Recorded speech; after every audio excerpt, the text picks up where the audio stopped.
everyone! Welcome back to our channel, MJ22 Adventures. I hope you guys are all okay.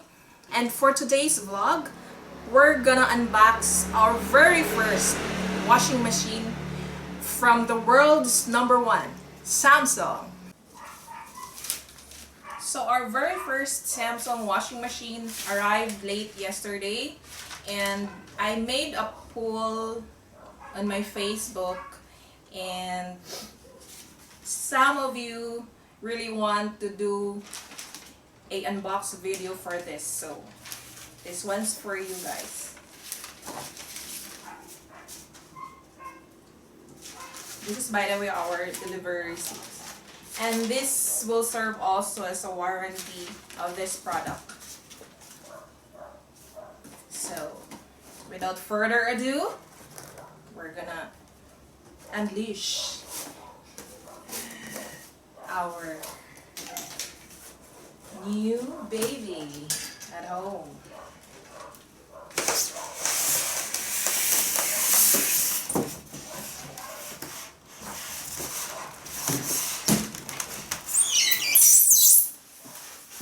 Ta-da!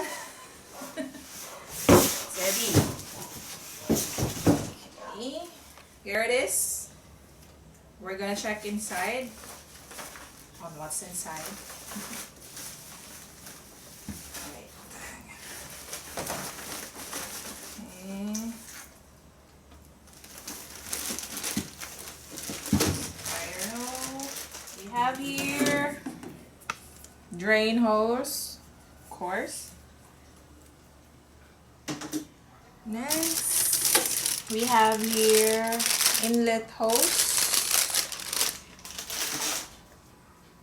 Last but not the least, product manual. So, just a quick review.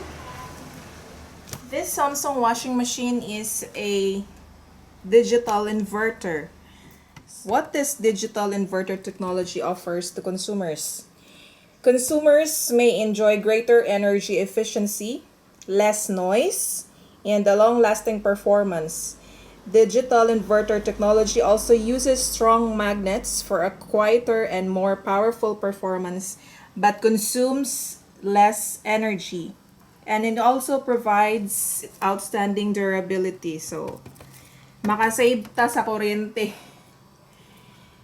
It has wobble technology, and when we say wobble technology, it has a wobble pulsators that generates a dynamic and multi-directional washing flow that prevents tangles, twists, and knots.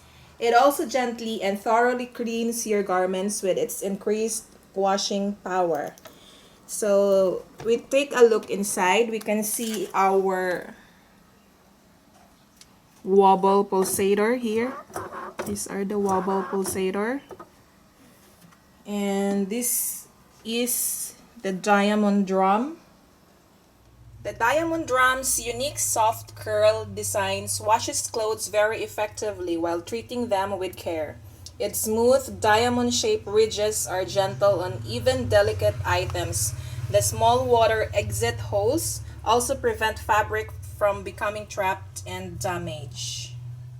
It has magic filter that effectively gathers the lint, fluff, and particles that come out from your clothes, so your laundry stays cleaner while protecting your drainage from getting clogged. This is the control panel. It's a LED control panel. Easily and intuitively use your washer without worrying about splashing water on the digital panel because it's slanted. So even from a distance are protected from your water splashes. Aside from this cover, the lid, it's slanted so it won't get splashed with your water while doing the washing.